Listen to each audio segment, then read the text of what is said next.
Hello, कैसे हो आप लोग। Welcome everyone, welcome back to wonderful educational learning platform the SM academy. और आज हम लोग ला चुके हैं लेक्चर नंबर 10, जिसमें हम लोग वापस से एक बार और एप्लीकेशन को देखने वाले, सर्कुलर मोशन के एप्लीकेशन को। और हमारा टॉपिक आज का होगा कोनिकल पेंडुलम।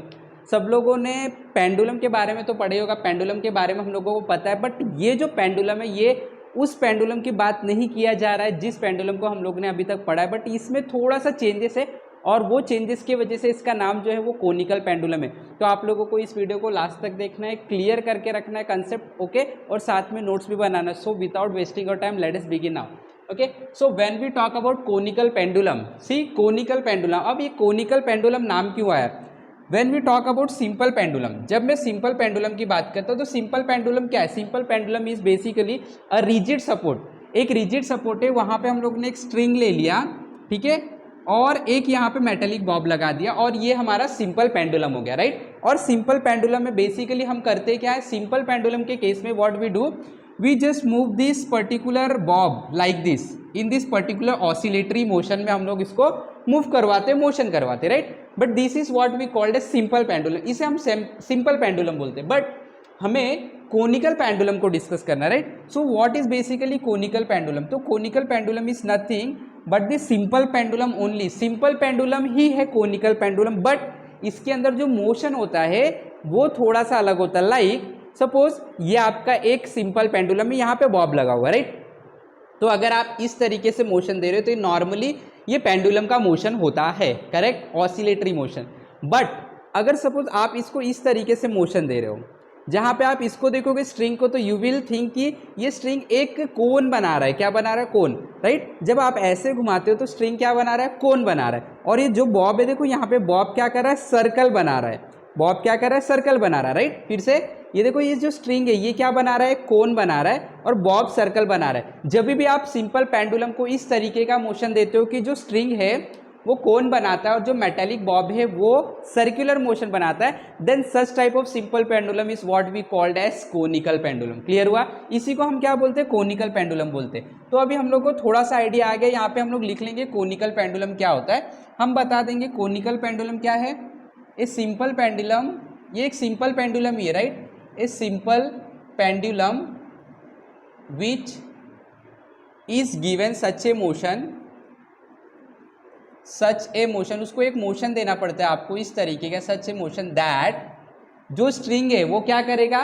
कोन बनाएगा, right. That the string describes a cone, string describe a cone and bob describe a circle, bob describe a circle is called as conical pendulum. आ गया समझ में सब लोग को? Conical pendulum. बट हम लोगों को इतना ही नहीं समझना है, हम लोग को अब इसकी मैथमेटिक्स भी समझना है और क्यों ये एप्लीकेशन है सर्कुलर मोशन का वो भी देखना है। Because in this case the metallic Bob, जो हम लोग ने मेटेलिक बॉब देखा है, वो मेटेलिक बॉब क्या कर रहा है? सर्कुलर मोशन कर रहा है। क्या कर रहा है? Circular motion, right. So when the metallic bob is performing circular motion, तो what is the circular motion? Circular motion perform कर रहा है, मतलब ये एप्लीकेशन है सर्कुलर मोशन का। इसके अंदर कहीं ना कहीं सर्कुलर मोशन की कैरेक्टरिस्टिक दिख रही है, इसके लिए हम लोग ने इसको एप्लीकेशन में इंक्लूड किया है, application of circular motion. Clear? तो अभी हम लोग इसके मैथमेटिक्स को समझेंगे, उसके लिए हम लोग क्या करेंगे? डायग्राम बना लेंगे। Okay, so this is basically diagram of the simple pendulum. Okay, ये सिंपल पेंडुलम, बट अभी हम लोग को इसको कोनिकल पेंडुलम बनाना, तो हम क्या करेंगे? हम इसको एक पर्टिकुलर मोशन देंगे जहाँ पे जो आपका स्ट्रिंग है वो क्या करेगा? कोन बनाएगा और ये जो आपका बॉब है वो क्या करेगा? ऐसे सर्कुलर मोशन बनाएगा। वापस से एक बार डायग्राम बना देता हूँ मैं। ये जो आपका बॉब है वो क्या करेगा? इस तरीके का सर्कुलर मोशन बनाएगा, करेक्ट। और ये वाला जो डिस्टेंस है वो आपका क्या हो जाएगा? रेडियस हो जाएगा। क्लियर? ये यहाँ से लेके देखो, ये पॉइंट से लेके ये पॉइंट तक, सेंटर तक, ये हाइट हो जाएगा आपका सिंपल पेंडुलम का। यहाँ से लेके यहाँ तक ये लेंथ हो जाएगा, किसका लेंथ हो जाएगा? ये स्ट्रिंग का लेंथ हो जाएगा। क्लियर हो गया? एकदम सिंपल। और यहाँ पे कुछ एंगल थीटा बन रहा है। ओके, चलो हो गया। तो जब भी हम लोग एप्लीकेशन को डिस्कस किए आज तक, हम लोगों ने क्या किया? सबसे पहला स्टेप, हम लोग ने सबसे पहला स्टेप डायग्राम बनाने के बाद जो किया है वो है identifying the forces which is acting on the system, right. So right now we are having a system which is called as conical pendulum. So now we are going to identify the forces which are acting. तो सबसे पहला जो force काम करेगा सब लोगों को पता है वो करेगा इस बॉब का मास नीचे की तरफ, वो जो होगा m इंटू जी. क्लियर हो गया? ओके. इसमें कहीं फ्रिक्शन का टर्म आएगा नहीं, बिकॉज किसी के कांटेक्ट में नहीं, रोड के या सरफेस के कांटेक्ट में नहीं है. सेंट्रीपिटल फोर्स आएगा क्या? बिल्कुल आएगा सेंट्रीपिटल फोर्स. इसीलिए आएगा बिकॉज ये सर्कुलर मोशन कर रहा है. क्या नॉर्मल रिएक्शन आएगा? नहीं आएगा. नॉर्मल रिएक्शन अगेन तभी आता है जब आपका ऑब्जेक्ट किसी के कांटेक्ट में होता है, राइट? सरफेस के कांटेक्ट में होता है, because surface always applies the normal reaction. तो यहाँ पे कोई कांटेक्ट नहीं, तो नॉर्मल रिएक्शन भी नहीं आएगा. बट यहाँ पे एक रिएक्शन आएगा, वो है due to extension of the string, जिसको बोलते हैं टेंशन. क्या बोलते हैं? टेंशन. ये जो स्ट्रिंग है, ये स्ट्रिंग के अंदर एक्सटेंशन थोड़ा सा होगा, जिसकी वजह से रीस्टोरिंग फोर्स डेवलप होगा. जैसे एग्जांपल, ये स्ट्रिंग है, यहाँ पे मैं वेट लगा दूंगा तो स्ट्रिंग स्ट्रेच हो जाएगा. तो स्ट्रिंग चाहता है वापस से वो अपने ओरिजिनल पोजीशन पे चले जाए. इसके लिए स्ट्रिंग क्या करेगा? फोर्स, रीस्टोरिंग फोर्स डेवलप करेगा, वापस से ऊपर जाने की कोशिश करेगा, जिसका नाम हम लोग टेंशन रख देते हैं. तो ये टेंशन का फोर्स काम कर रहा है. इस पोजीशन पे हम स्टडी करें, ठीक है? टेंशन का फोर्स ऊपर काम कर रहा है. चलो, फोर्सेस तो आइडेंटिफाई हो गए. अब क्या किया जाता है? बैलेंसिंग किया जाता है. करेक्ट है? चलो बैलेंसिंग कर लेंगे. ओके. तो जब बैलेंसिंग करते हैं तो क्या रूल है? नीचे जितने भी फोर्स लग रहे हैं उतने ही फोर्स ऊपर भी लगेंगे. सेम होना चाहिए दोनों. तो आप देख रहे हो नीचे mg का फोर्स है, ऊपर की तरफ टेंशन है, बट दोनों लाइन में नहीं है. जो हम लोग ने कंसेप्ट सीखा था, दोनों एक लाइन में होने चाहिए, तो ही हम बोल सकते हैं दोनों फोर्स का डायरेक्शन सेम है. लाइन में नहीं है तो क्या होता है? फटाफट क्या सीखा है हमने? अगर दो वेक्टर क्वांटिटी लाइन में नहीं है, या तो एक ऐसी वेक्टर क्वांटिटी है जो x या y डायरेक्शन में नहीं, तो वो अपने दो कंपोनेंट बना लेती है, राइट? यहाँ पे आप देख सकते हैं टेंशन ना ही तो x में है ना ही तो y में, बट ऐसे, तो ये क्या करेगा? दो कंपोनेंट बना लेगा. क्लियर एकदम, राइट? क्या करेगा? ये दो कंपोनेंट बना लेगा. कहाँ कहाँ पे? दोनों डायरेक्शन में. तो ये टेंशन है, इधर एक कंपोनेंट बनाएगा और एक कंपोनेंट यहाँ पे बनाएगा. और कंपोनेंट का वैल्यू क्या हो जाएगा? अगर ये टेंशन है, देखो यहाँ पे एंगल थीटा है, तो ये देखो अल्टरनेट एंगल बन रहा है जेड, तो ये भी एंगल थीटा, और जिधर थीटा होता है उसका नाम पड़ जाता है कॉस से, राइट? और इसका नाम हो जाएगा टी कॉस थीटा, और इसका नाम फिर क्या हो जाएगा? सबको पता चल गया, T sine theta. Perfect, clear. अब बैलेंसिंग कर लो. देखो mg को कौन बैलेंस करेगा? T cos theta. तो यहाँ पे लिख लेते हैं बैलेंसिंग. अगर हम लोग करने जा रहे हैं तो बैलेंसिंग का केस हम लोग को ये मिल रहा है कि mg जो है is equal to T cos theta. इसको एक इक्वेशन दे दो.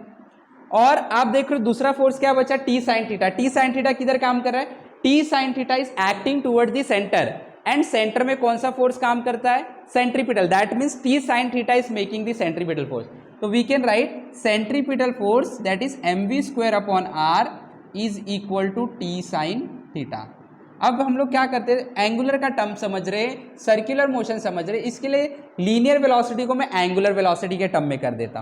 तो आप लोगों को पता है जैसे कि v is equal to R omega होता है, राइट? तो मैं v की जगह यहाँ पे आर ओमेगा लिख दूंगा.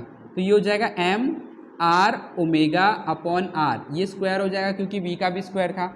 तो आप देखोगे ये एक आर और एक आर कैंसिल हो जाएगा और आपको मिले एम आर ओमेगा स्क्वायर. तो यहाँ पे मैं डायरेक्ट लिख देता हूँ, ये हमारा हो जाएगा M R omega square is equal to T sine theta, और this is equation number 2. Clear. अब हम क्या करते हैं? दोनों इक्वेशन को डिवाइड कर देते हैं. ठीक है, दोनों इक्वेशन को मैं डिवाइड करने वाला हूँ. सॉरी, यहाँ पे थोड़ा सा सेपरेशन बना लेते हैं जिससे हम लोग आइडेंटिफाई कर पाएंगे हमारा स्टेप किस तरीके से जा रहा है. ठीक है, चलो अगला स्टेप, ये दोनों को क्या करना है? इक्वेशन को डिवाइड करना है. ठीक है, तो देखो ये क्या बन जाएगा? हम क्या करते हैं? 2 को 1 से डिवाइड कर देते हैं. ठीक है, dividing equation number 2 by 1, right? So what is equation number 2? Equation number 2 is M R omega square upon M G is equal to T sine theta upon T cos theta. T sine theta upon T cos theta. चलेगा? m और m cancel हो जाएगा, और यहां से आपको देखो क्या मिलेगा? Omega square is equal to, यहां पे कौन है? T sine theta, correct, divided by यहां पे कौन है? T cos theta. क्लियर. अब हमारे पास बच गया r और g. r देखो ओमेगा स्क्वायर से क्या मल्टीप्लाई में इधर आएगा तो डिवाइड हो जाएगा, तो यहाँ पे r आ जाएगा डिवाइड में, और g डिवाइड में उधर जाएगा तो मल्टीप्लाई हो जाएगा. ये मैंने मल्टीप्लाई कर लिया. क्लियर. ओके, अब देखो यहाँ पे इसका स्क्वायर रूट ले लेता हूँ, टेकिंग स्क्वायर रूट, तो ये हो जाएगा omega is equal to, right, omega is equal to under root of, ये अंडर रूट में चले जाएंगे, क्या बन जाएगा देखो, T sine theta into G divided by, yes, R into T cos theta, right, R into T cos theta. कोई doubt है? नहीं। अब देखो आर का वैल्यू हम निकालेंगे इस डायग्राम से। मान लो कि ये जो डायग्राम दिख रहा है इसके अंदर ये वाला जो पॉइंट दिख रहा है आपको, ये ओ है, ये वाला पॉइंट ए है और ये वाला पॉइंट बी है, और ये ट्राइंगल को ट्रिग्नोमेट्री के लिए यूज कर लेते हैं हम, ठीक है। ध्यान से देखो, इन ट्राइंगल एओबी आप लोग मुझे बताओगे साइन थीटा क्या बनेगा। एओबी में साइन थीटा क्या बनेगा, ये थीटा है तो साइन थीटा होता है अपोजिट अपॉन हाइपोटेनिस, बरोबर है ना, अपोजिट अपॉन हाइपोटेनिस। तो इस थीटा के लिए अपोजिट क्या है, ये, और ये क्या है रेडियस, और हाइपोटेनिस क्या है कैपिटल एल, कैपिटल क्या है लेंथ, तो यहाँ पे बन जाएगा opposite that is R upon L, L को इधर भेज दूंगा तो ये बन जाएगा L into sine theta is equal to R, और इसको आप बोल दो, लेट से इसको आप बोल दो इक्वेशन नंबर 3 और इसको आप बोल दो इक्वेशन नंबर 4, और फोर्थ इक्वेशन यानी कि आर की वैल्यू एल साइन थीटा इसमें पुट कर देते हैं, ठीक है। ध्यान से देखो, थोड़ा सा मैं इसको मूव कर लेता हूं। नेक्स्ट स्टेप यहां पे हम लोग सॉल्व कर लेते हैं। मैं इक्वेशन नंबर जो 4 दिख रहा है आपको, ये इसको 3 में पुट करता हूं, ठीक है। Putting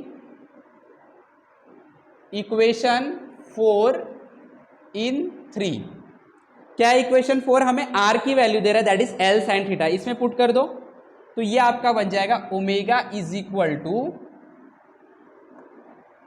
under root of T sine theta into G, T sine theta into G upon R, R का वैल्यू क्या, एल साइन थीटा, राइट, तो L sine theta into T cos theta हो जाएगा, L sine theta into T cos theta. चाहिए तो आप T और T को कैंसिल कर दो, साइन और साइन कैंसिल हो जाएगा, और आपको मिलेगा omega is equal to under root of, क्या मिलेगा देखो, सिर्फ जी बचा, जी अपॉन क्या बचा, L cos theta, G upon L cos theta. Clear? Okay, अब देखो ध्यान से, बट हम लोगों को ये मिल गया, क्या मिल गया, ये हम लोग को मिल गया एंगुलर वेलोसिटी, यानी कि कितने एंगुलर वेलोसिटी से आपका पेंडुलम कोनिकल मोशन कर रहा है, यानी सर्कुलर मोशन कर रहा है। क्लियर? अब सपोज टाइम पीरियड निकालना है, एक सेकेंड में, सॉरी, एक रिवॉल्यूशन करने में उसको कितना टाइम लगेगा, वो अगर आपको निकालना है तो हम टाइम पीरियड के फॉर्मूले से जाएंगे। कैसे जाएंगे? हमें पता है कि जो टाइम पीरियड का फॉर्मूला है, वी नो दैट ओमेगा जो होता है वो होता है 2 pi upon T, velocity is equal to displacement upon time. एक सर्कल करेगा तो डिस्प्लेसमेंट 2 पाई होगा, यानी 360 डिग्री, टाइम लगेगा टी, इसमें रख देंगे। देयरफॉर ये देखो, ये क्या हो जाएगा, ये हो जाएगा 2 pi upon T is equal to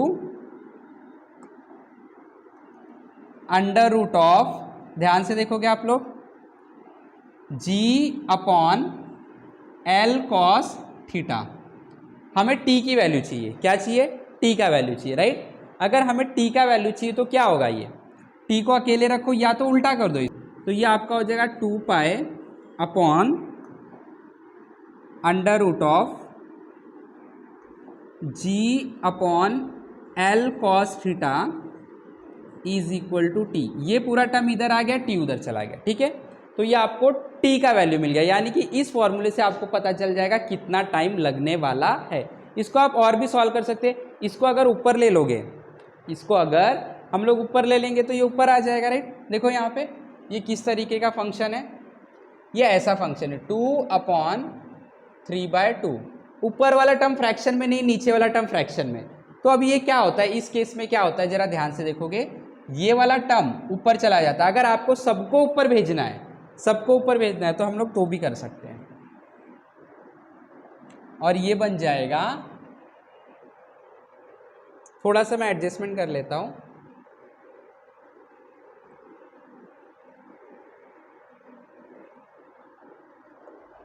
ये बन जाएगा t इज इक्वल टू 2 पाए, ये वाला टर्म ऊपर चले जाएगा, नीचे वाला टर्म ऊपर चले जाएगा, तो ये हो जाएगा under root of L cos theta upon G. L cos theta जो है वो 2 पाई के साथ मल्टीप्लाई हो जाएगा, तो 2 पाई के साथ मल्टीप्लाई हो गया, रूट में था, upon root G. So this is the formula to calculate time period of a conical pendulum. अगर फ्रीक्वेंसी निकालना है, फ्रीक्वेंसी होता है 1 अपॉन टी, तो फ्रीक्वेंसी क्या हो जाएगा, 1 अपॉन टी करोगे, 1 अपॉन टी करोगे तो ये पूरा 1 अपॉन में आ जाएगा, तो ये हो जाएगा, ऐसे कर दो, 1 upon 2 pi under root of 1 upon में हो जाएगा, राइट। तो ये हो जाएगा आपका, एक सेकेंड, 1 अपॉन ये है तो जी ऊपर चला जाएगा, और ये हो जाएगा आपका 1 upon 2 pi under root of G upon L cos, और this is the final equation. तो आई होप कि सबको बहुत अच्छे समझ में आ चुका है व्हाट इज कॉनिकल पेंडुलम, किस तरीके से सिंपल पेंडुलम को कॉनिकल पेंडुलम में बनाया जाता है, कौन कौन से फोर्सेस काम करते हैं, किस तरीके से बैलेंस किया जाता है, what is the mathematics behind the conical pendulum, okay. और टाइम पीरियड कैसे फाइंड किया जाता है, फ्रीक्वेंसी कैसे फाइंड किया जाता है, इसके ऊपर न्यूमेरिकल्स आते हैं, ये आपको याद रखना है, राइट। क्लियर। तो आई होप कि समझ में आया। अगर वीडियो पसंद है तो लाइक करना है, शेयर करना है, इसी तरीके से हमारे साथ जुड़े रहे, सीखते रहे। Have wonderful day, have wonderful learning. Thank you very much.